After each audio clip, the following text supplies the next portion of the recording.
Education से ज़्यादा जो मैंने यूनिवर्सिटी आपको एक्सपोजर देती है, आपको वो ग्रूम करती है, ग्रोथ मेरे ख्याल से उस एस्पेक्ट से ज़्यादा होती है किसी भी यूनिवर्सिटी इन्वायरमेंट में। जो भी एजुकेशन है, जो भी आपका कंटेंट है ना, 6 महीने बाद तो वैसे ही आउटडेट हो रहा है कि नई नई टेक्नोलॉजीज आ रही हैं, नई नई टॉपिक्स आ रहे हैं, तो वैसे भी जो वट एवर 6 महीने बाद may be that's old news, that is history. But the personality जो वो आपकी एक यूनिवर्सिटी बिल्ड कर रही है, that will stay with you forever. LUMS has played a huge part in my entrepreneurial journey. मुझे बड़े अच्छे लोगों से मैं कनेक्ट हुआ, नेटवर्क मेरा बहुत अच्छा बना। आज भी जो हमारा अलुमनाई नेटवर्क है, it's one of the strongest networks in the world, और उससे बहुत फ़ायदा होता है। आई थिंक कोई भी यूनिवर्सिटी का जो अलुमनाई नेटवर्क है या जो भी आप दोस्तियाँ बनाते हैं यूनिवर्सिटी में, वो ही फिर आगे जाके प्रैक्टिकल लाइफ में आपको काम आता है। लेकिन जो आप कोर्सेज वगैरह करते हैं, वो हाँ एक रेजिमेंट से आपको यूनिवर्सिटी गुजारती है, आप पे प्रेशर डालती है कि यार रात के 3 बजे असाइनमेंट सबमिट करनी है, तो हम रात के 12-12 1-1 बजे तक असाइनमेंट कर रहे हैं। सुबह असाइनमेंट सबमिट करके सुबह 5 बजे आप एग्ज़ाम की तैयारी करें क्योंकि 8 बजे आपने एग्ज़ाम देना है। तो वो एक पूरे रेजिमेंट से आपको यूनिवर्सिटी गुजारती है। So I think it's just training, I would say, from university perspective. लेकिन फ्रॉम एन एजुकेशन परस्पेक्टिव सीखने को आपको मिलता है, but I think exposure and जो आपका नेटवर्क वाली ग्रोथ है, that's more important in terms of developing your personality. Like this is 5 years बैक, तो एक तो मैं भी यंग था, इमेच्योर था, लेकिन इमेच्योरिटी में भी ना कभी आप बड़े बहादुर डिसीजन ले लेते हैं बेवकूफ़ी में। सो आई थिंक मेरे लिए एक वो एलिमेंट था, बिकॉज आई रियलाइज कि यार ये मैं ना लूप में फंस जाऊंगा, जो जॉब का एक लूप है, क्योंकि I was getting comfortable in it ना। सारे कहते हैं सैलरी आ रही है 5 तारीख को, एग्जैक्टली वो मुझे लग रहा था कि यार मुझे भी पढ़ना है। बिकॉज मैंने रियलाइज पता है किस दिन किया कि एक प्रोजेक्ट मैंने मिस आउट कर दिया and I was okay with it. यार ये प्रोजेक्ट मिस अप हो गया है, चलो यार पैसे सैलरी से तो आ रहे हैं, तो मैंने कहा यार ये I was never like this. तो दैट डे आई रियलाइज कि नहीं यार अब मैंने अपना काम स्टार्ट। सरप्राइजिंगली लम्स से इतने ज़्यादा एंटरप्रेन्योर्स मेरे नेटवर्क में नहीं थे। हर बंदे का यही गोल था यार मैंने MNC में लगना है, मैंने इधर जॉब करनी है, मैंने यहाँ निकलना है, मैंने मास्टर्स के लिए बाहर चले जाना है। लेकिन कोई एंटरप्रेन्योर के बड़े कम नेटवर्क में थे। लेकिन जो मेरा को फाउंडर था, जब मैंने वह पहली कंपनी स्टार्ट की, उसने मुझे बहुत सपोर्ट किया। He was in the US, हम मिल के ही काम करते थे। He was doing his masters over there. मेरी छोटी सी टीम थी, तो हमने पहला प्रोजेक्ट मैंने उसका मिल के किया and then we formulated the company. I think उसकी तरफ से बहुत सपोर्ट था। फिर मेरा एक और दोस्त था, he was also running his own business from LUMS, graduate होके। I called him up, I was like यार do you think it's the right decision right now? तो उसने बहुत सपोर्ट किया and there was a third friend of mine as well. तो I think एक network की support कि यार और लोग कर रहे हैं आप भी कर लो, लेकिन आपको अपनी जो रियलिटी है उसको देखना पड़ता है। एक सॉफ्टवेयर हाउस स्टार्ट लोकल ही होता है, मतलब ये नहीं कि आपको पहले दिन बाहर से क्लाइंट मिल जाएगा। You always start from where you are. So मेरा जो पहले प्रोजेक्ट्स थे मैंने सारे लोकल ही किए थे। तो फिर आहिस्ता आहिस्ता 1-2 साल लोकल काम किया, फिर एक आधा इंटरनेशनल क्लाइंट फैमिली के थ्रू, रेफरेंस के थ्रू आया, फिर Aahista Aahista you grow from there. सो जब सॉफ्टवेयर हाउस जैसे जैसे मेच्योर होते जाते हैं इंटरनेशनली, पीछे आपकी पाइपलाइन बन रही है। अगर आप खुद जैसा आप खुद कंपनी रजिस्ट्रेशन खुद आप करते हैं, आप इस स्पेस में है, so you know how many software houses are being registered on a monthly base. तो पीछे से आपकी सप्लाई बनती आ रही है और वो बहुत अच्छा काम कर रहे हैं। यूनिवर्सिटी के फ्रेश ग्रेजुएट्स होंगे या वो लोग हैं जो अभी जॉब छोड़ के अपना काम स्टार्ट करना चाह रहे हैं, तो वो भी आपको अच्छी क्वालिटी दे सकते हैं। लेकिन हाँ देखें, क्वालिटी के लिए आपको पैसे तो देने पड़ेंगे। अब मसला ये कि डॉलर्स में लेते हो यार तुम लोग, बड़ी चैटिंग करते हो कसम से हमारे साथ। मैं मुझे करेंसी से नहीं होता, बस ये है कि गाड़ियाँ बनाई जा रही हो, ऑफिसेस बड़े करते जा रहे हो, हर चीज़ टैग iPhone 15, 14, एप्पल लैपटॉप, बंदा तुम लोग हर जगह हर बंदे का नहीं है ये देख के बंदा कहता है यार हम काम गलत आ गए, मजे तो ये लोग ले रहे हैं जिंदगी में। अस्सलाम वालेकुम जी, आज हमारे शो में चिट चैट में सैयद और अब्बास हमारे साथ मौजूद हैं। लाहौर में किसी को भी अगर कोई सॉफ्टवेयर की ज़रूरत पड़ी है, कोई अपने बिज़नेस के लिए या अपनी कोई भी जॉब रिलेटेड चीज़ के लिए, तो उनको पहले ही से ऑन अब्बास का नाम पता होगा। लम्स के ग्रेजुएट हैं और स्पोर्ट्स के भी बड़े शौकीन हैं, अब एक तरह से सोसाइटी में रिबेलियस भी हैं, और आज उन्होंने हमें वक्त दिया है हमारे शो के लिए, और बाकी चीज़ें आपसे ऑन खुद हम डिस्कस करेगा। क्या हाल है ऑन साहब आपके? मैं ठीक हूँ सब, आप सुनाएं। Thank you so much for having me. Thank you sir for coming to our show. मुझे बताइएगा, tell us something about your little history, के कहाँ से आपने अपनी एजुकेशन कंप्लीट की, फिर बैचलर्स कहाँ से किया, और क्या जॉब कहाँ से स्टार्ट किया, फिर कैसे आप बिज़नेस पे आए? सो मैंने हूँ मैं लाहौर से, born bread in Lahore since the past 20 years और सो। सही। और मेरी स्कूलिंग BDC से है, बीकन हाउस डिफेंस कैंपस। सो मैंने क्लास 1 से A levels तक वहीं से किया है। अच्छा। उसके बाद I went to LUMS to pursue my bachelors in economics. करना मैं कंप्यूटर साइंस में चाहता था। अच्छा। लेकिन आई थिंक ये भी एक तरह से अच्छा हो गया कि when I did my bachelors in economics तो मुझे हर चीज़ का फ्लेवर मिल गया। सो मैंने कंप्यूटर साइंस ही पढ़ लिया, business, marketing and all of that. फिर उसके बाद once I graduated, I got my first job at Peshawar Zalmi. लेकिन during my university I was freelancing, I was doing side gigs, side projects. तो वो एक entrepreneurial flair मुझे feel हो रहा था कि मेरे अंदर है कि यार अपना कुछ करना है। और freelancing आप किस चीज़ में कर रहे थे? मैं वेबसाइट डेवलपमेंट, Shopify की, IT से ही related। पेशावर ज़ल्मी से भी IT से related job थी या? IT से related आप कह सकते हैं, लेकिन ज़्यादा marketing की थी because I was head of digital over there. So digital marketing का बैकग्राउंड मेरा वहाँ से डेवलप हुआ। फिर वो चीज़ भी मैंने टेक्नोलॉजी में भी आगे जाके अप्लाई की तो उसका काफ़ी फ़ायदा हुआ। बिजनेस में मार्केटिंग की ज़रूरत तो पड़ेगी। एब्सोल्युटली, वही मेन चीज़ है। जो जॉब कितनी देर आपने की? मैंने तकरीबन 1.5 साल जॉब की। So that was a very good start. मैं करना नहीं चाहता था, लेकिन आपको पता है जब आप ग्रेजुएट हो, स्पेशली लम्स हो, तो एक प्रेशर होता है कि यार इतने तुमने पैसे लगा लिए हैं, अब तुम क्या घर पे बैठ के अपना काम स्टार्ट करोगे। और फिर आप पीयर प्रेशर भी होता है आप पे कि आपके फ्रेंड्स की इधर उधर अच्छी जगह जॉब्स लग रही है, तो you have that self doubt. तो वो मैं भी उस स्टेज से गुजरा। लेकिन जब ज़ल्मी की मेरे पास अपॉर्चुनिटी आई, क्रिकेट का मुझे बहुत शौक था, there was a very good opportunity.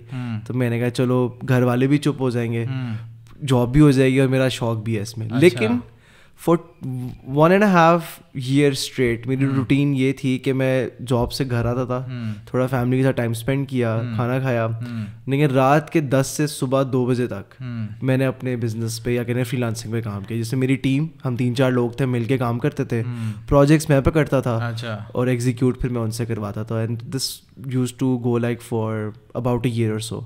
लेकिन जब मुझे लगा ये चीज़ स्केल कर रही है, थोड़ा काम मेरा ज़्यादा हुआ, this is pre Covid, about 2019 दिसंबर की बात है, तो आई थॉट कि अब अपना काम स्टार्ट करते हैं। अच्छा, तो लम्स में जब आप अपनी ग्रेजुएशन कंप्लीट की, 1.5 साल आपने पेशावर ज़ल्मी में जॉब की, तो आपकी जो एजुकेशन थी उसमें आपको पेशावर ज़ल्मी में की जॉब में कितना फ़ायदा हुआ, और जब आपने एक नया स्टार्टअप खड़ा करने की कोशिश की उसमें क्या आपके एजुकेशन से क्या आपको बेनिफिट मिला?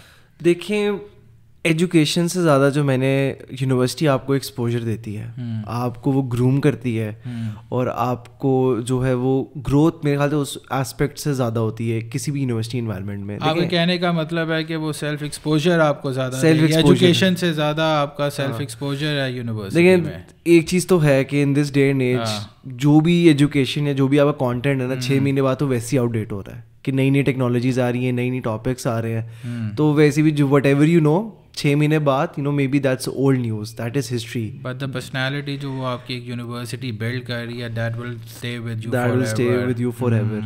तो लम्स ने जो है, LUMS has played a huge part in my entrepreneurial journey. मुझे बड़े अच्छे लोगों से मैं कनेक्ट हुआ, नेटवर्क मेरा बहुत अच्छा बना। आज भी जो हमारा अलुमनाई नेटवर्क है, it's one of the strongest networks in the world, और उससे बहुत फ़ायदा होता है। आई थिंक कोई भी यूनिवर्सिटी का जो अलुमनाई नेटवर्क है या जो भी आप दोस्तियाँ बनाते हैं यूनिवर्सिटी में, वो ही फिर आगे जाके प्रैक्टिकल लाइफ में आपको काम आती हैं। लेकिन जो आप कोर्सेज वगैरह करते हैं वो, हाँ, एक रेजिमेंट से आपको यूनिवर्सिटी गुजारती है, आप पे प्रेशर डालती है कि यार रात के 3 बजे असाइनमेंट सबमिट करनी है, तो हम रात के 12-12, 1-1 बजे तक असाइनमेंट कर रहे हैं। सुबह असाइनमेंट सबमिट करके सुबह 5 बजे आप एग्ज़ाम की तैयारी करें क्योंकि 8 बजे आपने एग्ज़ाम देना है। तो वो एक पूरे रेजिमेंट से आपको यूनिवर्सिटी गुजारती है।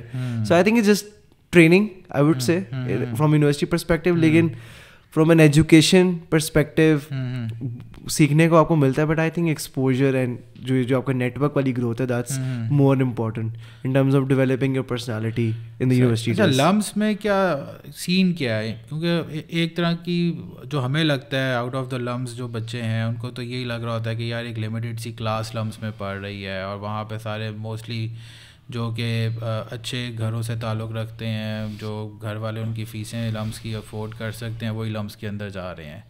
तो वेयर एज अंदर लम्स के क्या है, कोई मतलब वहाँ पे सारी अपर क्लास ही पढ़ रही है, क्या सीन है?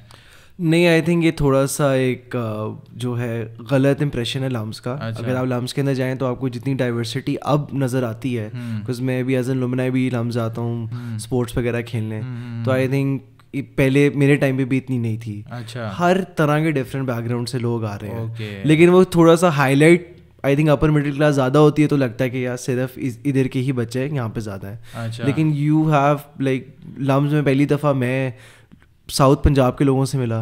अच्छा। कराची के लोगों से मेरा पहली दफ़ा लम्स में इंटरेक्शन हुआ कि ये भी एक कम्युनिटी है। Then I found out about lot of other sects as well, यार ये भी एग्जिस्ट करते हैं। तो अगर डाइवर्सिटी ना होती तो मुझे तो ना पता चलता। फिर मैं अपने जो दोस्त बनाए, फिर उनके बाद में ग्रेजुएशन के बाद हम विलेजेस में भी गए, गाँव में भी गए। So from lot of background, plus LUMS का अपना प्रोग्राम है NOP नेशनल आउटरीच प्रोग्राम, उसके थ्रू बहुत बच्चे आते हैं जो फुल स्कॉलरशिप पे पढ़ते हैं और लम्स उसको काफ़ी सपोर्ट करता है। So I think it's a mix of it. Batch size भी इंक्रीज हुआ है। हमारे टाइम पे आई थिंक 800, 850, 1000 बच्चे होते थे। Now it's about I think 1400, 1500 का बैच लम्स अब निकाल रहा है। लेकिन बहुत डाइवर्स बैकग्राउंड से हर तरह का बंदा वहाँ पे है। लम्स से आपने ग्रेजुएशन की, फिर पेशावर ज़ल्मी में आपने 1.5 साल जॉब की और फिर आपने एक नया स्टार्टअप खोल दिया। उस वक्त क्या प्रेशर आया आपके ऊपर कि अब क्योंकि राइट अवे आपकी एक मंथली इनकम आ रही है, लेकिन आप साथ साथ जैसे आपने बताया फ्रीलांसिंग करते आ रहे थे, तो उस वक्त जब आपने अपनी जॉब से एक मंथली इनकम बिल्कुल ख़त्म कर दी, क्या प्रेशर क्या आया? क्योंकि वो एक बच्चा एक जब नया स्टार्टअप खड़ा करता है, राइट अवे प्रेशर आ जाता है ना कि यार पता नहीं कि मैं फाइनेंशियली सर्वाइव कर भी सकूंगा कि नहीं कर सकूंगा, प्लस जो बंदों को आप जॉब दे रहे हैं क्या उनकी भी आप सैलरीज निकाल सकते हैं कि नहीं निकाल सकते? वो अपना एक्सपीरियंस बताएं। देखिए उस टाइम पे तो लाइक दिस इज़ 5 years बैक, तो एक तब मैं भी यंग था, इमेच्योर था। लेकिन इमेच्योरिटी में भी ना कभी आप बड़े बहादुर डिसीजन ले लेते हैं बेवकूफ़ी में। सो आई थिंक मेरे लिए एक वो एलिमेंट था, बिकॉज आई रियलाइज्ड कि यार ये मैं ना लूप में फंस जाऊंगा, जो जॉब का एक लूप है, क्योंकि I was getting comfortable in it ना। सारे कहते हैं सैलरी आ रही है 5 तारीख को, एग्जैक्टली वो मुझे लग रहा था कि यार मुझे भी पड़ रहा है। बिकॉज मैंने रियलाइज पता है किस दिन किया कि एक प्रोजेक्ट मैंने मिस आउट कर दिया and I was okay with it कि यार ये प्रोजेक्ट मैसअप हो गया है, चलो यार पैसे सैलरी से तो आ रहे हैं। तो मैंने कहा यार ये I was never like this. So that day I realize कि नहीं यार अब मैंने अपना काम स्टार्ट करना है। फिर मेरे जो सरप्राइजिंगली लम्स से इतने ज़्यादा एंटरप्रेन्योर्स मेरे नेटवर्क में नहीं थे। हर बंदे का यही गोल था यार मैंने MNC में लगना है, मैंने इधर जॉब करनी है, मैंने यहाँ निकलना है, मैंने मास्टर्स के लिए बाहर चले जाना है। लेकिन कोई एंटरप्रेन्योर के बड़े कम नेटवर्क में थे। लेकिन जो मेरा को फाउंडर था जिसका मैंने पहली कंपनी स्टार्ट की, उसने मुझे बहुत सपोर्ट किया। He was in the US, तो हम मिलके ही काम करते थे। So he was doing his masters over there. मेरी यहाँ छोटी सी टीम थी, तो हमने पहला प्रोजेक्ट मैंने उसका मिलके किया and then we formulated the company. तो आई थिंक उसकी तरफ से बहुत सपोर्ट था। फिर मेरा एक और दोस्त था, he was also running his own business from Lums, graduate होके I called him up, I was like यार do you think it's the right decision right now? तो उसने बहुत सपोर्ट किया and there was a third friend of mine as well. तो I think एक network की support कि यार और लोग कर रहे हैं आप भी कर लो। लेकिन आपको अपनी जो रियलिटी है उसको देखना पड़ता है, क्योंकि देखें अगर आप पीछे से सॉलिड और आप बिजनेस स्टार्ट कर रहे हो वो एक डिफरेंट सिनेरियो है। अगर आपने अपने घर का खर्चा चलाना है और आप बिजनेस स्टार्ट कर रहे हो वो डिफरेंट सिनेरियो है। आपने जो अपनी एजुकेशन ली वो क्या इसमें थी, कंप्यूटर साइंस में थी या आपने जैसे बताया इकोनॉमिक्स से रिलेटेड थी आपकी तो डिग्री? सो जैसे मैंने आपको बताया कि इकोनॉमिक्स से रिलेटेड थी, लेकिन लम्स ने अपॉर्चुनिटी दी हुई जो पढ़ना चाहते हो आप पढ़ लो। So it's like a open field for you, whatever you want to learn you can do it in that university, in that sort of tenure that you have. मुझे टेक का शुरू से ही शौक था, टेक्नोलॉजी का। अच्छा। मुझे गेम्स का बहुत शौक था, टेक्नोलॉजी का बहुत शौक था। फिर जब मैंने डिजिटल मार्केटिंग की स्पेस को देखा, फिर मुझे वेबसाइट डेवलपमेंट थोड़ी बहुत मैंने वर्डप्रेस पे स्टार्ट की, शॉपिफाई पे की, तो वहाँ से मुझे इंटरेस्ट डेवलप हुआ कि नहीं यार this is something that I want to do. Plus excite करता था कि technology is evolving day by day, तो वो एक फैक्टर था। मेरे अंदर चीज़ थी कि नई चीज़ कुछ करनी चाहिए, this should always be innovation somewhere. तो इसलिए मैंने टेक्नोलॉजी की तरफ खुद सेल्फ लर्निंग कोर्सेज के थ्रू, मेंटोर्स के थ्रू, खुद गलतियाँ करके, खुद प्रैक्टिकली रात को बैठ के कोडिंग कर रहे हैं, बैठ रहे हैं, देख रहे हैं, दोस्तों से बात कर रहे हैं। तो वो सारा पूरा जो एक जर्नी है ना उससे हम गुजरे हुए हैं। मुझे ये बताएं कि आपका जो सॉफ्टवेयर हाउस है उसकी क्या है USP, क्या है? क्या वो BPO सर्विसेज दे रहा है या क्या उसमें क्या आपकी स्पेशलिटी क्या? पहले हम एक्सटेंडेड डेस्क या स्टाफ ऑगमेंटेशन जिसको आप कहते हैं वो हम करते थे। क्या चीज़ है, मुझे समझ ही नहीं आई। ये है कि इंजीनियर पाकिस्तान में बैठा है और बाहर के क्लाइंट को आपने उसको आउटसोर्स किया हुआ है। ओके, यानी बीपीओ के लिए अमेरिका में बैठा कोई बंदा, कोई कंपनी को कोई भी किसी भी लैंग्वेज का सॉफ्टवेयर इंजीनियर चाहिए, तो आप उसको पाकिस्तान में वही सॉफ्टवेयर इंजीनियर दे रहे हैं, वो वर्चुअली पाकिस्तान से बैठ के उनके सारे काम करे। यूएस में अगर वो $10,000 की सैलरी अगर उसको सॉफ्टवेयर इंजीनियर को देनी है तो पाकिस्तान में वो कितने में हायर कर लेते हैं? तकरीबन आई थिंक अब तो थोड़ी रेट्स ऊपर चले गए हैं, but at that time $2,000-4,000 was a good amount, जिस पे कंपनी को भी अच्छे खासे पैसे बच जाते थे। कंपनी भी $6,000 अपनी बचा रही है, पाकिस्तान में भी बंदे के वो $4,000 तो 12 लाख रुपया बन गया है। एग्जैक्टली, और आई थिंक पाकिस्तान में बहुत बड़ी कंपनीज बीपीओ की खड़ी हुई हैं, जैसा डेवसिंग एक नाम है, I think they are a huge name in this space, जो इंजीनियर्स दे रहे हैं। फिर और बहुत सारी कंपनीज हैं जो कर रही हैं, प्रोडक्ट बेस्ड कंपनीज भी काफ़ी हैं। आपके बेसिकली बीपीओ सर्विस थी और बीपीओ सर्विस हम करते थे, and then we used to do software development as well. किसी ने कहा कि यार मेरी वेबसाइट बना दो, मोबाइल ऐप बना दो, मेरा ये काम है, ये कर दो।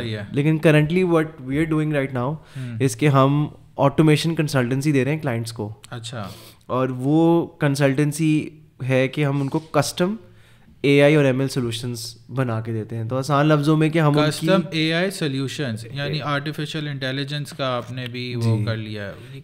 क्या है आर्टिफिशियल इंटेलिजेंस? क्या आप उनको क्या बना के क्या दे रहे हैं AI से? सो आर्टिफिशियल इंटेलिजेंस एक बहुत वास्ट फील्ड है, लेकिन अगर इसको थोड़ा सा नैरो डाउन करें तो इट्स जस्ट अबाउट कि आपने किसी चीज़ को इनपुट देनी है, उसने आपके आउटपुट देनी है अपनी नॉलेज के हिसाब से। यहाँ बहुत ज़्यादा टेक्निकल लैंग्वेज पे जा रहे हैं, एक आम इंसान ने समझना है। हमें तो पता है AI क्या है, ChatGPT AI है भाई, ऐसा ही उसको कुछ उर्दू में भी लिख दो, इंग्लिश में भेज देगी, वो आपको कोई सवाल पूछ लो उसने आपका जवाब दे देना। इनपुट आउटपुट, आप बात कर रहे हो किसी के साथ कि आप किसी से एक नॉलेज बेस कह लें, अच्छा, जिसको हम लार्ज लैंग्वेज मॉडल कहते हैं, हाँ। आप उससे कम्युनिकेट कर रहे हो, अच्छा, आप उसको अपने हिसाब से ट्रेन कर सकते हो और वो आपसे कन्वर्स कर रहा है back and fourth. So in a nutshell ये AI है, आर्टिफिशियल इंटेलिजेंस। उसमें आपने अपनी स्पेशलिटी ले आए हैं? हम ले आए, हमारे क्लाइंट्स जो है लार्ज एंटरप्राइजेज हैं, उनके आजकल आपको पता है टॉप लाइन ग्रो करना बहुत मुश्किल है कंपनीज के लिए।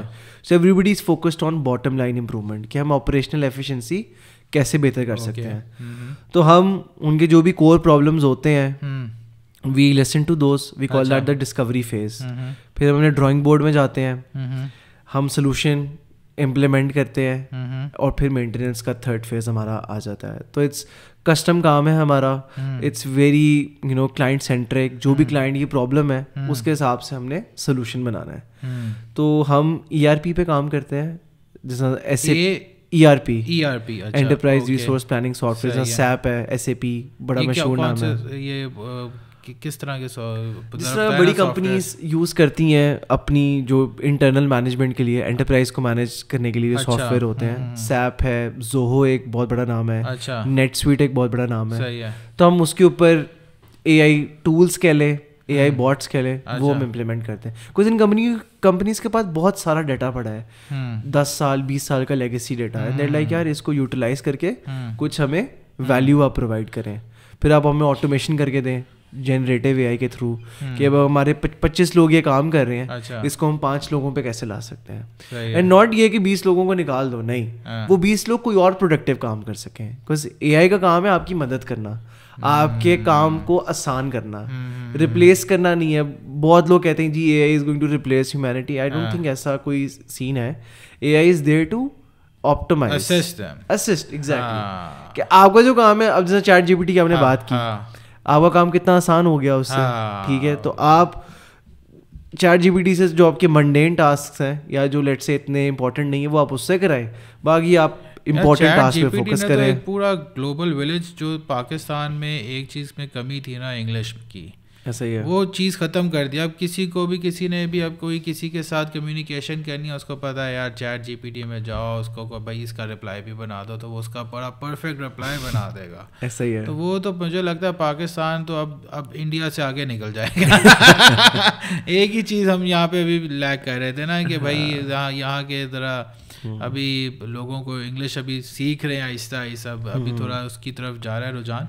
अच्छा, मुझे अब ये बताएं, AI में तो आप घुस गए, और अब आपके जो क्लाइंट्स हैं वो कहाँ पे हैं? मोस्टली पाकिस्तान में, out of country? Out of country हैं। सो प्राइमरीली मेरे क्लाइंट्स US में है, UAE, ओमान और फिलीपींस। अच्छा, सभी 4 कंट्रीज में हम काम कर रहे हैं। The goal is to go to Saudi Arabia as well, because आपको पता है रियाद में काफ़ी पोटेंशियल है, they growing at a very rapid pace, plus AI में वहाँ पे काफ़ी स्कोप है। सो द गोल बात बताएं, मेरा एक बड़ा क्वेश्चन है। जी जी। जिस सॉफ्टवेयर हाउस की ओनर से मैं मिलता हूँ वो सारे के सारे अपनी सर्विसेज दे रहे हैं आउट ऑफ कंट्री। अच्छा, बंदा कोई पूछे यार आप मुझे बताएं कि ये आप चीज़ मुझे कितने में बना के देंगे, तो वो कहेगा कि जी ये चीज़ आपकी बनेगी $2000। बंदा कहता है यार ये डॉलर्स में क्यों मांग रहा है, वो पाकिस्तानी रुपये में मांगता ही नहीं है। सही। आपको नहीं लगता है कि सारे सॉफ्टवेयर हाउसेज अगर देही सर्विसेज पाकिस्तान से बाहर हैं, तो पाकिस्तान में तो कोई बंदा एक अच्छी क्वालिटी का सॉफ्टवेयर आप अफोर्ड ही नहीं कर सकते, क्योंकि जो सॉफ्टवेयर हाउस है आगे उसने पैसे मांग लेने US डॉलर्स में। तो पाकिस्तान पीछे नहीं रह जाएगा? मुझे तो लग रहा है कि ये पाकिस्तान इन चक्रों में पाकिस्तान पीछे रह रहा है, बाकी दुनिया को पाकिस्तानी ऊपर लेके जाए जा रहे हैं इसी तरीके से। नहीं, बात आपकी एक हद तक ठीक है, लेकिन एक प्रोसेस है ना, एक जर्नी है कि एक सॉफ्टवेयर हाउस स्टार्ट लोकल ही होता है। मतलब ये नहीं कि आपको पहले दिन बाहर से क्लाइंट मिल जाएगा। So you always start from where you are. So मेरा जो पहले प्रोजेक्ट्स थे मैंने सारे लोकल ही किए थे। तो फिर आहिस्ता आहिस्ता 1-2 साल लोकल काम किया, फिर एक आधा इंटरनेशनल क्लाइंट फैमिली के थ्रू, रेफरेंस के थ्रू आया, फिर Aahista Aahista you grow from there.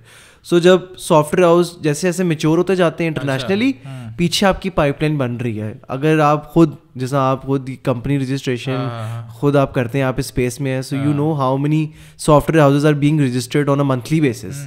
तो पीछे से आपकी सप्लाई बनती आ रही है और वो बहुत अच्छा काम कर रहे हैं। यूनिवर्सिटी के फ्रेश ग्रेजुएट्स होंगे या वो लोग हैं जो अभी जॉब छोड़ के अपना काम स्टार्ट करना चाह रहे हैं, तो वो भी आपको अच्छी क्वालिटी दे सकते हैं। लेकिन हाँ देखें, क्वालिटी के लिए आपको पैसे तो देने पड़ेंगे। अब मसला ये डॉलर्स में लेते हो यार तुम लोग, बड़ी ज्यादती करते हो कसम से हमारे साथ। नहीं देखो मैं मुझे करेंसी से नहीं होता, बस ये है कि गाड़ियाँ बनाई जा रही हो, ऑफिसेज बड़े करते जा रहे हो, हर चीज टेक, iPhone 15, 14, ये एप्पल लैपटॉप, बंदा तुम लोग हर जगह, हर बंदे का नहीं है ये देख के बंदा कहता है यार हम गलत आ गए, मजे तो ये लोग ले रहे हैं जिंदगी में। यार बड़ी अभी आपने प्यारी बात की कि आपका स्टार्ट हुआ पाकिस्तानी क्लाइंट से और आहिस्ता आहिस्ता फिर आप आउट ऑफ कंट्री गए, US में और UK में, हर जगह अब आपके क्लाइंट्स हैं। मुझे ये बताएं कि क्लाइंटेज ढूंढना एक नए बंदे के लिए कितना आसान है, कितना मुश्किल है, क्या प्रोसेस क्या है? ये बड़ा मेन सवाल है और आई थिंक यही सवाल ही सॉफ्टवेयर हाउस में क्वेश्चन ही आता है कि भाई क्लाइंट कहाँ से आएगा, हर कारोबार में यही सीन है। सो आई थिंक कोई देना बच्चों को टिप के भाई क्लाइंटेज कहाँ से आनी है। मेरे ख्याल से जो भी सेल्स स्ट्रैटेजी आपकी है ना, किसी जो मैंने गलती की थी कि एक चीज़ पे आपने डिपेंडेंट नहीं होना। सो फॉर एग्जांपल अगर जैसे आप सिर्फ अपवर्क पे डिपेंडेंट है, आपका आज अपवर्क चल रहा है, so you can't be dependent on it for the next 2-3 years। Upwork is a platform जहाँ पे अपवर्क इज अ प्लेटफॉर्म जो फ्रीलांसिंग के लिए, अपवर्क, फाइवर, अब तो क्लच भी आ गया है, नया प्लेटफॉर्म है सॉफ्टवेयर एजेंसीज के लिए। तो वहाँ से लोग काम ले रहे हैं। वहाँ पे अपनी जाके प्रोफाइल बनाओ, बिड्स करो। शुरू में आपको इतने नहीं प्रोजेक्ट्स फॉरन मिलेंगे, बट ऐसे ऐसे once your profile goes to a certain level you can get projects from there. अच्छा जी। इसके बाद आती है जो मेरे लिए काम किया है, वो है वर्ड ऑफ माउथ। कि आप एक बंदे का अच्छा काम करो, वो बंदा आगे आपको 2-3 क्लाइंट्स और रेफर करेगा। अच्छा। So that is why software house sale से पहले अपनी क्वालिटी पे फोकस करे कि यार क्या मैं क्वालिटी काम डिलीवर कर सकता हूँ, and once you do that sales will start flowing in easily for you. जो मेरे लिए चीज़ वर्क की है वो है नेटवर्किंग। सो आई थिंक जिसे कहते हैं your network is your network. लेकिन आपको तो फिर एडवांटेज था ना कि आपने जैसे बताया कि भाई मैं लम्स का एक ग्रेजुएट हूँ, एलुमनाई का बड़ा एक वहाँ पे स्ट्रॉन्ग नेटवर्क है। तो एक बच्चा जो लम्स में नहीं पढ़ता उसके पास तो फिर ये नेटवर्क नहीं होगा, वो अपना नेटवर्क ये कैसे बिल्ड करे? बड़ी आपकी अच्छी बात है, लेकिन थोड़ा बहुत मुझे एडवांटेज हुआ है। लेकिन अब बहुत सारे ना ग्रुप्स बन चुके हैं, टेक्नोलॉजी ग्रुप्स, आपके इवेंट्स हो रहे हैं, जैसा डिस्टर्ब 92 है, अभी जनवरी में फ्यूचर फेस्ट है। सो हर तरह के बंदे को बहुत अच्छी नेटवर्किंग अपॉर्चुनिटीज़ मिल रही हैं। अच्छा। जिससे वो काम डिराइव कर सकता है, जिससे वो लोगों से मिल सकता है। प्लस अगर आपको कोई बंदा आप लिंक्डइन पे उसको मैसेज छोड़ दो कि you know not a sale call, just like we just want to meet you, want to understand आप कैसे काम कर रहे हो, एंड आई एम श्योर कि वो आपको ना नहीं कहेगा। Everybody can make time for you know somebody who's young, somebody who's starting out, and that's how you build connections. एक दफ़ा आपका रिलेशनशिप बन जाए, they know what you do and they know that you can deliver, फिर वहाँ से आपकी काम की बात स्टार्ट होती है, and you know one thing leads to another. तो ये मेरे ख्याल से नेटवर्किंग प्लस आप ये प्लेटफॉर्म्स को भी करें, प्लस आप जो है डिफरेंट कंट्रीज में अगर आपका नेटवर्क है वहाँ पे आप जो है lot of BD people are there, जो कि सिर्फ BD पीपल क्या बिजनेस डेवलपमेंट आपके बिहाफ पे कर सकते हैं डिफरेंट कंट्रीज में। BD okay, BD business development folks. Okay, तो वो अगर आपको कोई मिल जाए, फिर अपना बिजनेस डेवलपर ही हायर कर लो, उसे को भाई आपकी जॉब है सेल्स, आप मुझे बिजनेस ला के दो, मेरा काम है उसको एग्जीक्यूट करना, और दैट्स हाउ मतलब टीम एक बने और फिर उसको यू ग्रो आई ग्रो, तो बड़ा एक म्यूचुअल रिलेशनशिप बन जाए। प्लस आपकी कॉस्ट नहीं लगती कि आप वहाँ पे जाओ, सेटल करो ऑफिस, वहाँ टीम हायर करो। काफ़ी अब जो हैं सॉफ्टवेयर इंजीनियर्स, उनकी सबसे बड़ी प्रॉब्लम ये होती है कि वो कहते हैं यार सेल्स नहीं हमसे होती। क्यों नहीं होती यार? वो कहते हैं, वो ऑब्वियसली कहते हैं यार गोरों के साथ इंग्लिश में बात करनी पड़ती है एक। तो अगर आपको क्या लगता है सेल्स के जो हैं ये लोग, इनके लिए इंग्लिश बहुत ज़रूरी है? क्या सीन है इनका? यार आई थिंक काफ़ी ज़रूरी है, क्योंकि जो भी इंटरनेशनल क्लाइंट है वो अपनी कोशिश करता है कि वो अपनी डायलैक्ट में जितना कंफर्टेबल आपके साथ हो तो वो बात करे। प्लस एक नेगेटिव कॉनोटेशन भी है अगेंस्ट थर्ड वर्ल्ड कंट्रीज़ कि हमारी इंग्लिश नहीं सही, और ये बड़ी गलत बात है कि आप इंग्लिश से किसी की काबिलियत को जज नहीं कर सकते। लेकिन अगर देखा जाए तो ट्रेंड काफ़ी आहिस्ता आहिस्ता कम हो रहा है। लेकिन अगर आपकी इंग्लिश इतनी अच्छी नहीं है, so it's good to have one person जिसकी इंग्लिश अच्छी हो, तो आपको थोड़ा कवर करना है। भाई तेरी स्पेशलिटी इंग्लिश है, तू जाके सेल कर। टेक्निकली मैं चीज़ें संभाल लूंगा, तू जाके सेल कर, फ्रंट मैन कवर ड्राइव मारता रहे वहाँ से आपको बिजनेस आता रहे। लेकिन ये थोड़े टैक्टिक्स से आपको लेके चलने, तो आपने क्लाइंट को कंफर्ट देना है कि you can deliver, you have a team. अब आपका सॉफ्टवेयर हाउस चलते हुए 4-5 साल हो गए हैं, आप पाकिस्तान में भी सर्विसेज दे रहे हैं, आउट ऑफ कंट्री भी दे रहे हैं। अब आप क्या प्रेशर कोई फील कर रहे हैं कि यार अब क्योंकि obviously life is all about being कि भाई आपने प्रेशर को कैसे हैंडल करना है, ऐसा ही है। अब आपके इस वक्त जो पाकिस्तान में आपका जो सॉफ्टवेयर हाउसेस की कंडीशन है उसमें क्या प्रेशर आ रहा है इस वक्त? आई थिंक बड़ी it's a very good problem to have right now. जो पहले हमारी ये प्रॉब्लम नहीं थी, अभी प्रॉब्लम ये है कि हमारे सबके पास काम है। लाइक आप, मैं अपने दोस्तों से भी बात करता हूँ ना, यार मिलके काम कर लो, मेरे पास बैंडविड्थ नहीं। वो कहते हैं यार मेरे पास भी बैंडविड्थ नहीं है, मुझे भी लोग चाहिए। सो मैं कह रहा हूँ यार बड़ी अच्छी बात है कि काम पाकिस्तानी एजेंसीज के पास है, लोग नहीं है काम करने के। अब इसके पीछे रैशनल ये है कि आपके पीछे अच्छे रिसोर्सेज तैयार नहीं हो रहे इन टर्म्स ऑफ सप्लाई, जो कि बहुत बड़ा इशू है। कहने का मतलब ये है कि आपके नए लड़के तैयार नहीं हो रहे जिन्होंने अपनी जो सॉफ्टवेयर इंजीनियर्स हैं और सारा कुछ वो नहीं। तो ये यूनिवर्सिटीज़ में हर बच्चा तो जिससे पूछो आजकल कंप्यूटर साइंस में डिग्री कर रहा है, बेशक कर रहा है, लेकिन वो क्वालिटी एजुकेशन जो सॉर्ट ऑफ हमें चाहिए, लेकिन डिस्कनेक्ट बहुत है। और कुछ कंपनीज हैं, नॉलेज स्ट्रीम्स है, डायरेक्शन एक कंपनी है जो इसके लिए जो जिसको कहते हैं ना स्किल लर्निंग, इस पर वो काम करना चाह रहे हैं। लेकिन अब it's a very huge space, it's gonna take its sweet time to figure this stuff out. अब मसला ये एजुकेशन, यूनिवर्सिटीज़ और जो कॉर्पोरेट सेक्टर है, बहुत बड़ा डिस्कनेक्ट है कि यूनिवर्सिटीज़ को नहीं पता कि यार हमने किस तरह के बच्चे ट्रेन करके कॉर्पोरेट सेक्टर को देने हैं, और कॉर्पोरेट सेक्टर यूनिवर्सिटी के बच्चों से तंग है। कुछ होता ही है कि आपके पास कोई आता है, आप उसे ट्रेन करते हैं, जब वो ट्रेन हो जाता है वो निकल जाता है and that's okay, that's part and parcel of the game. लेकिन you don't have that much of a supply that you can keep on doing this process. Because अगर आप ट्रेनिंग में लग जाएंगे तो फिर काम कौन करेगा? Make sense. अभी मैंने एकदम रियलाइज़ किया है कि पाकिस्तान में लोगों को तो ड्रॉप शिपिंग के पीछे लगा दिया है, इसी तरह एफिलिएट मार्केटिंग के पीछे लगा दिया है, जो एक्चुअली स्किल्ड जो उनको एक्वायर करना चाहिए था एक लैंग्वेज में या किसी भी सॉफ्टवेयर लैंग्वेज में, वो उनके पास स्किल्ड ही नहीं है। अगर वो स्किल्ड पकड़ लें तो वो फिर ऑटोमेटिकली डॉलर्स में कमाना शुरू कर देंगे। और यही सॉफ्टवेयर हाउसेस को इस वक्त चाहिए कि भाई कोई हमें स्किल्ड। अब अगर मैं आपको अपनी एग्जांपल दूं तो मुझे डेटा साइंटिस्ट बहुत मुश्किल हो रहा है ढूंढना, डेटा एनालिस्ट नहीं मिल रहे, फिर मुझे कुछ स्पेसिफिक लोग चाहिए, वो इंजीनियर्स मुझे नहीं मिल रहे टेक्नोलॉजी स्टैक्स के। अब इशू ये हो रहा है क्योंकि ऑब्वियसली थोड़ा सा एक टाइम भी हमारा ऐसा चल रहा है कि सीनियर बंदा जो है वो he is comfortable with very age. So 2 years 2 साल पहले आप रिवाइंड करें ना तो हर बंदा हॉप कर रहा था, आज इधर है, कल उधर है, परसों उधर है। लेकिन अब हर बंदा कह रहा है यार स्टेबिलिटी जहाँ पे मुझे मिल जाए मैं वहाँ खुश हूँ, बेशक 2 पैसे कम मिल जाए। तो सीनियर बंदा तो हिल नहीं रहा। वो हिलता तब है या तो उसको मिडिल ईस्ट की अपॉर्चुनिटी आ जाए या उसको कहीं बाहर अपॉर्चुनिटी, विच इज़ गुड कि आप ग्रो करो। लेकिन क्योंकि पीछे सप्लाई नहीं है तो जब वो बंदा जाता है उसकी रिप्लेसमेंट ढूंढना हर कंपनी के लिए मुश्किल हो रहा है। सो ये हैंड्स ऑन मेरे साथ भी हो रहा है, अच्छा, बाकी सॉफ्टवेयर हाउसेस के साथ भी हो रहा है, के साथ यही हो रहा है। एग्जैक्टली तो इसकी एक स्ट्रैटेजी बड़े सॉफ्टवेयर हाउसेस रखते हैं, वो बेंच बिठाते हैं। सो बेंचेस के आपकी एक इंजीनियर के पीछे 2 बेंच पे लोग बैठे हैं, लेकिन अब वो हर कंपनी तो अफोर्ड नहीं कर सकती। सो फिर आप इस लूप में फंसे हुए हो। लेकिन अब आजकल एक हाइब्रिड मॉडल चल रहा है कि कुछ सॉफ्टवेयर हाउस स्पेशलाइज करें, यार ये हमारी नीश है, हम सिर्फ इसमें काम करेंगे।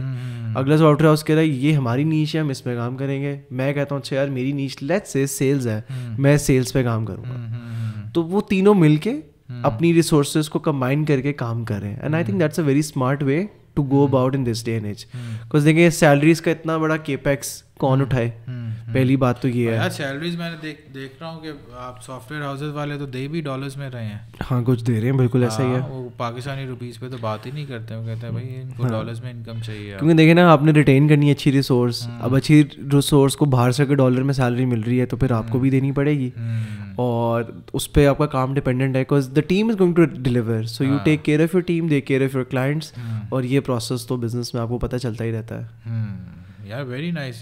मतलब आप लेकिन पाकिस्तान का में आप ये सॉफ्टवेयर इंडस्ट्री का फ्यूचर क्या देख रहे हैं? आई थिंक बहुत ब्राइट फ्यूचर है इसका भी। We are just on the tip of the iceberg मेरे ख्याल से। पाकिस्तान की रिसोर्सेज बहुत अच्छी हैं, हमारी जो एक इंटरनेशनली इंग्लिश भी बेहतर है कंपेयर टू अदर कंट्रीज़। मैंने काफ़ी नेशनलिटीज़ के साथ काम किया है, we are very confident as well. बस थोड़ा सा हमारा वर्क एथिक का इशू है, वो जिस दिन सॉर्ट हो गया ना तो I think sky is the limit for अस। तो इट्स सॉर्ट ऑफ कि आपने बच्चे को एक अच्छा वर्क एथिक देना है, उसको प्रोफेशनलिज्म सिखाना है, उसको एक अच्छी इन्वायरमेंट में बिठाना है और उसको ग्रूम करना है आपने। So if you groom your resources, और आपकी देखें सारी तो आपकी यंग पॉपुलेशन है, यंग जनरेशन है, हमारा सबसे बड़ा एडवांटेज ये है।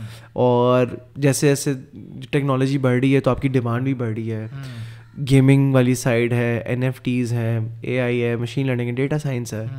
तो ये अगर स्किल्स हम अभी से पकड़ लें अपना, we make it part and parcel of who we are. So definitely बहुत स्कोप है I think Pakistan. Sky is the limit for us. देखिए कभी आपके पैसा छापा है इस दफा है पिछले 2-3 साल से तो आप पकड़े नहीं जा रहे हैं। अल्हम्दुलिल्लाह, अल्लाह का बड़ा शुक्र है। Sky is the limit. Sky is the limit for anyone. आज अगर आप किसी भी स्किल को 6 महीने दो, आप 7वें महीने ना कमाओ तो आप मुझे पकड़ लेना, like that is for sure. Very nice. क्योंकि दैट इज बट वही बात है कि सही स्किल, गाइड करने वाला आपको सही हो, बताने वाला सही हो। तो पाकिस्तान में है कि भाई किसी को अगर कोई पता नहीं है कि भाई मैंने कौन सी स्किल एक्वायर करनी है। लोगों को पाकिस्तान में अभी पिछले 2-3 सालों से सबको ड्रॉप शिपिंग पे लगा दिया। अब सारे कह रहे हैं कि जी हमारा पैसा लुट गया, बर्बाद हो गए। सर वो ये ना इजी मनी के पीछे भागते हैं हम, मसला ये है। कोई दे रहा है इस तरह की कंसल्टेशन कि भाई आप हमारे पास आओ, हम आपको, वो तो आप जैसे बता रहे हो कि यार सॉफ्टवेयर हाउस को एक ये सेट ऑफ टीम चाहिए, पीछे बच्चे जो हैं वो किसी और लैंग्वेज पे ट्रेंड हो रहे हैं, हमें वो स्किल नहीं चाहिए। तो वो कौन ये गैप कौन कवर कर रहा है? आई थिंक काफ़ी इदारे हैं जो इसकी तरफ काम करना चाह रहे हैं। गवर्नमेंट ने भी कुछ इनिशिएटिव्स लिए हैं, टेफ्टा है, पाकिस्तान सॉफ्टवेयर एक्सपोर्ट बोर्ड है, पाशा है, उन्होंने भी इस तरह के कुछ बूट कैंप्स कोर्सेज वगैरह स्टार्ट किए ताकि बच्चे कुछ हों। लेकिन अगर आपने कोई स्पेशलाइज लर्निंग में जाना है तो for data science Atom Camp एक कंपनी है, they are doing a wonderful job, they training data scientist. Knowledge Streams हमारे एक्स वाइस चांसलर उनकी है, वो बहुत अच्छा काम कर रहे हैं। वो लम्स के हैं, सोहेल नकवी, वो बहुत अच्छा काम कर रहे हैं। डायरेक्शन एक इदारा है, वो ज़्यादा अमेज़ॉन की ट्रेनिंग देते हैं वर्चुअल असिस्टेंट की। तो आई थिंक वो मॉडल फिर भी ठीक है कंपेयर टू जो एक आप जो है प्राइवेट लेवल बनाते थे, that was a very high capex business. इसके अलावा PNY ट्रेनिंग्स हैं, कुछ यूनिवर्सिटीज़ हैं, लम्स है, वो भी शॉर्ट कोर्सेज कराती हैं। तो ये बहुत आपके पास अपॉर्चुनिटीज़ हैं। REDC लम्स है, वहाँ पे बड़े अच्छे कोर्सेज होते हैं। प्लस यार इंटरनेट फ्री कंटेंट आपके पास पड़ा है। फ्री कंटेंट की कोई मेरा नहीं ख्याल देखिए होती है, मुफ्त में कोई भी चीज़ मिले ना पाकिस्तान में। देखिए हमसे भाई मैं केस स्टडी हूँ और मैं बड़ा प्राउडली कहता हूँ कि मेरी जर्नी एक टॉरेंट के कोर्स से स्टार्ट हुई है, विच वॉज फ्री, जहाँ से मैंने वर्डप्रेस सीखी है। एग्जैक्टली। उसके बाद कुछ भी होता है या तो हम यूट्यूब करते हैं, या हम उसको यूडेमी पे कोई कोर्स देख लेते हैं, या हम उसकी किसी लर्निंग लाइब्रेरी में चले जाते हैं, या हम किसी एक्सपर्ट से सीख लेते हैं. तो the resources are there. Google ने अभी एक सबसे बड़ा जो स्किल पाकिस्तान में इस वक्त मिसिंग है ना, वो यही है कि हाउ टू सेल्फ लर्न. ये अगर कोई इस पे कोई स्किल लर्निंग दे देना कि आपको हम बताते हैं कि खुद कैसे सीखनी है चीज़, तो फिर पाकिस्तान इंडिया से भी आगे निकल जाएगा. That's true. देखिए पाकिस्तान में जो मैंने देखा ना, बच्चे मोटिवेट होते हैं पैसे से. तो अब हुआ ये कि जब ड्रॉप शिपिंग में प्राइवेट लेबल इधर उधर बच्चों ने देखा यार यहाँ पे ज़्यादा अपॉर्चुनिटी है, क्विक मनी है, अच्छा यार ये एसेट फ्लिप हो गया, ऐसे हो गया कुछ. हम भी इस दौड़ में लग गए थे. I be very honest, we also lost lot of money in this. लेकिन बच्चों को आपसे कहो यार start from somewhere, gradual growth करो. मतलब ये नहीं कि रातों रात आप, वही बात है कि पेशेंस की गेम है, but resources are there. Journeys लंबी है लेकिन बड़ी अच्छी जर्नीज हैं. तो रातों रात नहीं अमीर हो सकते हैं. देखें कुछ लोग हो भी जाते हैं, लेकिन सस्टेन करना मुश्किल होता है. मतलब आपका छक्का लगेगा, हर बॉल पे लगना मुश्किल है. तो मेरा तो मानना ये है gradual growth is always important and it is more stable as well. रातों रात आप अमीर हो तो रातों रात गरीब भी हो सकते हो. क्योंकि देखें ना, पहली बॉल पे छक्का लगा गरीब बोल्ड भी हो सकते हो. लेकिन आप सिंगल डबल लेके आप 50 कर लो, एक आधा चौका लग जाता है. I think that's a good journey to have. कोई एक एडवाइस आपने इस वक्त देनी हो किसी ऐसे बच्चे को जो कि देख रहा हो इस वक्त सॉफ्टवेयर डेवलपमेंट का कोर्स कर रहा है, लैंग्वेज सीख रहा है, कोई एक एडवाइस उसको देनी हो जिसका एक विजन ये है कि यार मैंने 2-3 साल के बाद अपना सॉफ्टवेयर हाउस चलाना है, तो उसको आप क्या एडवाइस देंगे? पहला तो मैं उसको ये कहूँगा कि विजन थोड़ा लंबा कर ले, बड़ा करे. 2-3 साल से एटलीस्ट 10 साल का विजन वो बनाए. अच्छा.